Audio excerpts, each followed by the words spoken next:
जो next topic हम करेंगे डिस्कस यहाँ पर वो है types of polymerization reactions.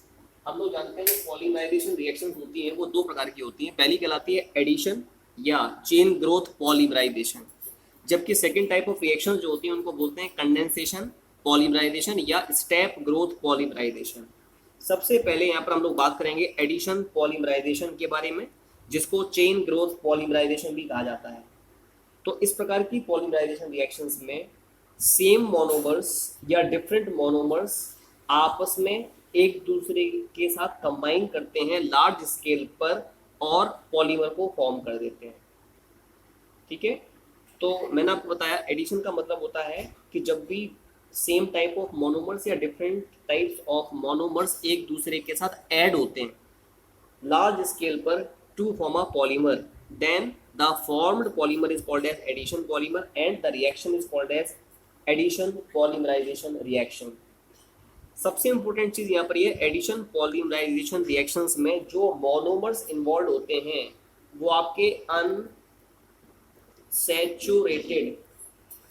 Compounds के फॉर्म में पाए जाते हैं, यानी ऐसे मोनोमर्स जिनमें अनसैचुरेशन होता है, यानी जो आपके जनरली जो एल्कीन्स होते हैं या जो एल्काडाइन्स होते हैं उनमें होता है polymerization and as a result of it they tends to form the addition polymer. इस प्रकार की पॉलीमराइजेशन रिएक्शन में डिफरेंट मोनोमर्स जब आपस में एक दूसरे के साथ कंबाइन करते हैं तो आपका जो चेन बहुत लंबी चेन का फॉर्मेशन होता है, that's why it is called as chain growth polymerization reaction. और इस पॉलीमराइजेशन रिएक्शन का ये जो आपकी पॉलीमराइजेशन रिएक्शन प्रोसीड होती है वो या तो फ्री रेडिकल्स के द्वारा प्रोसीड होती है by the formation of free radicals, या इनमें आयनिक स्पीशीज का फॉर्मेशन होता है। तो मैंने आपको ये बताया in this type of polymerization chain length or chain growth takes place by the formation of either free radicals or by the formation of ionic species। तो हमारे सिलेबस में यहाँ पर एडिशन पॉलीमराइजेशन की फ्री रेडिकल मैकेनिज्म है, तो हम इसकी फ्री रेडिकल मैकेनिज्म के बारे में बात करेंगे कि फ्री रेडिकल मैकेनिज्म के द्वारा किस प्रकार से एडिशन पॉलीमराइजेशन रिएक्शन प्रोसीड होती है। हम लोग जानते हैं ऐसे अनसैचुरेटेड कंपाउंड्स जो या तो एल्कीन्स होते हैं, एल्कीन्स मैंने आपको बताया, या they are present in the form of alkadienes, या जो एल्काडाइन्स के फॉर्म में पाए जाएं, या जो इनके डेरिवेटिव्स होते हैं। मैंने आपको बताया कि बहुत सारे अनसैचुरेटेड कंपाउंड्स होते हैं जैसे कि एल्कीन्स या एल्काडाइन्स या उनके डेरिवेटिव्स। इनका जो पॉलीमराइजेशन होता है, अगर हमें इनका पॉलीमराइजेशन करना है, इनका पॉलीमराइजेशन होगा इन presence of free radical generator, free radicals generator के फॉर्म में। जो फ्री रेडिकल जनरेटर्स होते हैं वो क्या होते हैं, मेनली ऑर्गेनिक परऑक्साइड्स होते हैं, जैसे बेंजोइल परऑक्साइड, बेंजोइल परऑक्साइड या एसिटाइल परऑक्साइड या टर्शरी ब्यूटाइल परऑक्साइड। तो मैंने आपको ये बताया जब भी हम बहुत सारे मोनोमर्स लेंगे इन द फॉर्म ऑफ एल्कीन्स या एल्काडाइंस लेते हैं या उनके डेरिवेटिव्स लेते हैं और उनको कराते हैं ट्रीट फ्री रेडिकल जनरेटर्स के साथ या फ्री रेडिकल जनरेटिंग इनिशिएटर्स के साथ, जैसे कि बेंजोइल परऑक्साइड्स, एसिटाइल परऑक्साइड्स या tertiary butyl peroxide, then they result into the polymerization reaction to form addition polymerization। अगर हम इथीन को पॉलीइथीन में पॉलीमराइजेशन करते हैं, the polymerization of ethene into polyethene takes place either on heating or in presence of light। तो आप करते क्या है, आप इथीन लेते हैं, हमें इथीन का अगर पॉलीमराइजेशन करना है तो इस इथीन को आप ट्रीट करवाते हैं with small amount of benzoyl peroxide, जो कि एक फ्री रेडिकल इनिशिएटर है। बेंजोइल पर ऑक्साइड के साथ आप इसको हीट करेंगे या सनलाइट की प्रेजेंस में इसको ट्रीट करवाएंगे। Then what will happen, ethene combines with the other molecule of ethene to form polyethene. in presence of free radical generator on heating or in presence of sunlight and it tends to form the polyethylene। अब ये reaction कैसे proceed होती है, इसकी mechanism क्या है, हम उसके बारे में यहाँ पर जानेंगे। ठीक है, तो अगर हम इस रिएक्शन की मैकेनिज्म की बात करें तो ये रिएक्शन आपकी 3 स्टेप में प्रोसीड होती है। पहला होता है चेन इनिशिएशन स्टेप, ये पहला स्टेप है which is called as chain initiation step. इस स्टेप में क्या होता है, चेन इनिशिएशन में इसमें सबसे पहले जो आपका फ्री रेडिकल होता है ना, दैट इज मतलब होता क्या है, इथीन जब कंबाइन करता है बेंजोइल पेरोक्साइड के साथ तो सबसे पहले बेंजोइल पेरोक्साइड का क्या होता है, होमोलाइसिस होता है, इसका होमोलाइटिक फिजन होगा and it tends to form a free radical. मैं फॉर्मूला लिख रहा हूँ बेंजोइल पेरोक्साइड का C6H5 COO C6H5। ये क्या है, ये बेंजोइल पेरोक्साइड है। ऑक्सीजन पर हम जानते हैं दो इलेक्ट्रॉन पेयर होंगे हर एक ऑक्सीजन एटम पर, हमने यहाँ पर बना दिए। तो क्या होगा, जब आप या तो सनलाइट की प्रेजेंस में या इस इथीन को हीट करते हैं बेंजोइल पेरोक्साइड की प्रेजेंस में, तो सबसे पहले बेंजोइल पेरोक्साइड में जो OO बॉन्ड है ना, जो पेरोक्साइड बॉन्ड है वो टूट जाता है। तो जब ये बॉन्ड टूटेगा you will get 2 free radicals C6H5 CO। यहाँ पर ये ऑक्सीजन 4 इलेक्ट्रॉन्स पहले से थे, 1 इलेक्ट्रॉन यहाँ पर आ गया तो एक फ्री रेडिकल मिल गया। फिर क्या होगा, दोबारा से इसका होगा क्या, होमोलाइटिक फिजन, मतलब ये वाला बॉन्ड टूटेगा, 1 इलेक्ट्रॉन यहाँ पर आएगा और 1 इलेक्ट्रॉन इस कार्बन पर आएगा, फिनाइल बारी कार्बन पर। तो जब ये वाला बॉन्ड टूटा तो यहाँ मिला C6H5 और ये बॉन्ड टूटा है, इसका 1 इलेक्ट्रॉन यहाँ पर आ गया। क्योंकि 2 मॉलिक्यूल्स थे तो यहाँ पर 2 हमें फिनाइल फ्री रेडिकल मिल जाएंगे। और क्या हुआ, ये वाला बॉन्ड यहाँ पर टूटा है तो 1 इलेक्ट्रॉन इसका 1 इलेक्ट्रॉन इसका, यहाँ पर कंबाइन करेगा तो क्या निकल जाएगा इसमें से CO2, यानी इसमें से 2 मॉलिक्यूल्स CO2 के निकलते हैं। लेकिन हमें तो यहाँ पर फ्री रेडिकल का, जो फिनाइल फ्री रेडिकल उसका काम है, जो free radical phenyl free radical यहाँ पर बना है C6H5।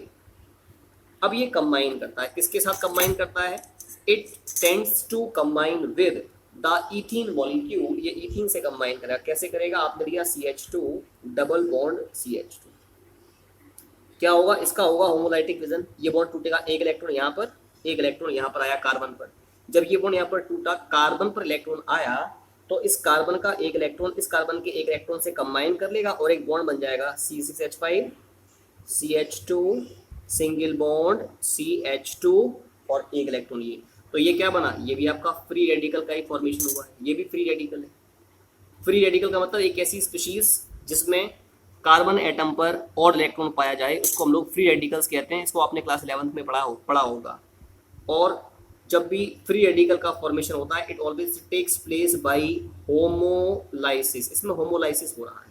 होमोलाइसिस का मतलब अगर 2 एटम्स के बीच में बॉन्ड इस प्रकार से टूटे कि दोनों एटम अपने अपने इलेक्ट्रॉन्स को लेकर के सेपरेट हो जाएं, then this process is called as homolysis. तो पहले स्टेप में क्या हुआ, पहला स्टेप चेन इनिशिएशन स्टेप है। इसमें सबसे पहले फ्री रेडिकल्स का फॉर्मेशन होता है। फ्री रेडिकल क्या करता है, फिर इथीन से कंबाइन करता है और इथीन से कंबाइन करके बिगर साइज के फ्री रेडिकल को फॉर्म करता है। तो ये फर्स्ट स्टेप था, that is called as chain initiation step. Now the second step by which addition polymerization reaction takes place is called as chain elongation step or it is called as chain propagation step। जो second step होता है इसका, मैं उसके बारे में बात कर रहा हूं। It is called as chain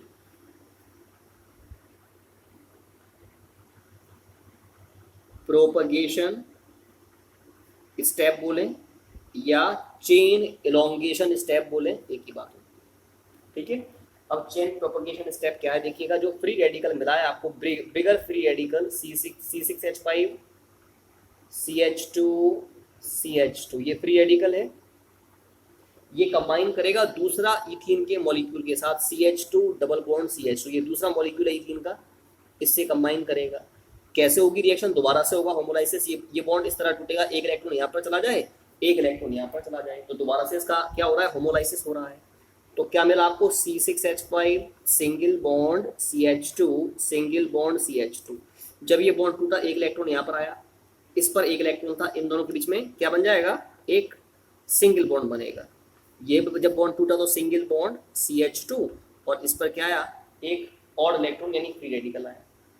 तो आपने देखा यहाँ पर एक इथीन का मॉलिक्यूल ऐड हो रहा है to form further larger free radical. अब क्या करेंगे हम, suppose if we are adding n molecules of ethene, अगर मैं यहाँ पर n मॉलिक्यूल्स लूंगा इथीन के तो कैसे होगा देखो, तो अब n मॉलिक्यूल्स में क्या होगा, होमोलाइसिस हो जाएगा, बहुत सारे इथीन के मॉलिक्यूल्स यहाँ पर अटैच हो जाएंगे to form a long chain free radical यानी C6H5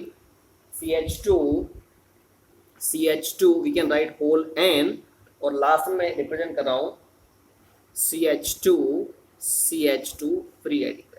तो एक ये लॉन्ग चेन फ्री रेडिकल का फॉर्मेशन हो गया, यहाँ पर चेन का इलोंगेशन हो रहा है, बहुत सारे इथीन के मॉलिक्यूल्स आपस में कंबाइन करके लॉन्ग चेन को फॉर्म करने की टेंडेंसी रख रहे हैं। This is called as chain propagation step और चेन इलोंगेशन स्टेप। अब इसमें लास्ट स्टेप होता है which is called as chain termination step.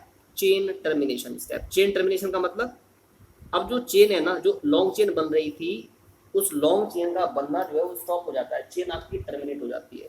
तो जब भी दो फ्री रेडिकल्स आपस में कंबाइन करते हैं, जैसे एक लॉन्ग चेन फ्री रेडिकल आपने ये लिया C6H5 CH2 whole n CH2 ये फ्री रेडिकल लिया, प्लस एक और सेम फ्री रेडिकल लिया है आपने CH2 यहाँ पर CH2 का होल n और ये C6H5, ठीक है। तो ये दोनों आपस में कंबाइन करेंगे तो एक लॉन्ग चेन पॉलीमर बन जाएगा C6H5 CH2 whole n CH2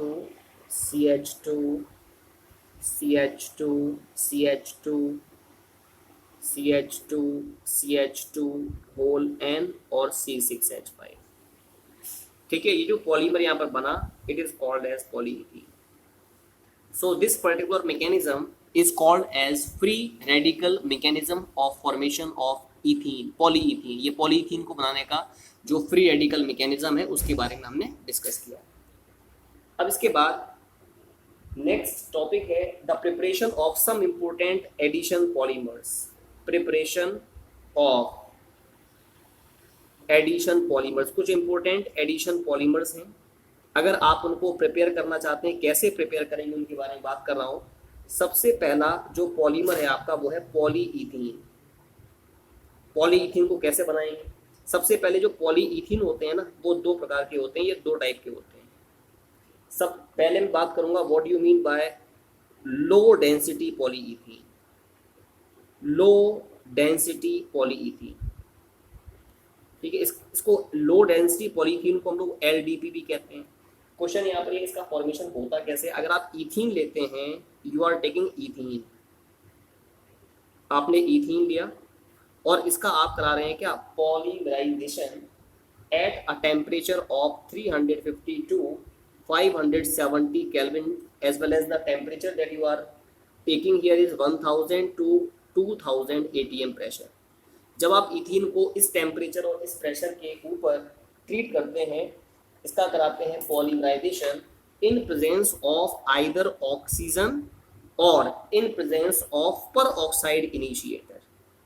जैसे आपने बेंजोइल पेरोक्साइड लिया था, पर ऑक्साइड इनिशिएटर की प्रेजेंस में या ऑक्सीजन की प्रेजेंस में, then it result into the formation of LDP। तो ये लो डेंसिटी पॉलीइथीन को फॉर्म करता है। जो लो डेंसिटी पॉलीइथीन होता है, it is found to be chemically inert, ये केमिकल रिएक्शन में पार्टिसिपेट नहीं करता है, साथ में ये कैसा होता है, टफ होता है, but it is found to be flexible, लेकिन फ्लेक्सिबल भी होता है। ये टफ तो होता है लेकिन फ्लेक्सिबल होता है। And it is found to be the poor conductor of electricity, it is poor conductor of electricity, और इलेक्ट्रिसिटी का भी ये पुअर कंडक्टर होता है। That's why it is used as an insulator। इसको हम लोग इंसुलेटर के फॉर्म में यूज करते हैं। इन इलेक्ट्रिसिटी कैरिंग वायर्स, जो तार होते हैं बिजली के, उनके चारों तरफ आप देखते हैं जो प्लास्टिक होती है वो इसी की, वो लो डेंसिटी पॉलीइथीन की ही बनी होती है। इसके अलावा जो आपके टॉयज होते हैं, लो डेंसिटी पॉलीइथीन के कुछ बने हुए टॉयज भी होते हैं। जो फ्लेक्सिबल पाइप्स होते हैं, फ्लेक्सिबल पाइप्स, वो भी आपके लो डेंसिटी पॉलीइथीन के बने होते हैं। तो मैंने बताया low density polythene chemically inert होता है, टफ होता है, but it is flexible. It is found to be poor conductor of electricity. It is used as an insulator of electricity carrying wires as well as in the manufacturing of toys as well as flexible pipes. तो ये मैंने आपको लो density polyethene के बारे में discuss किया है.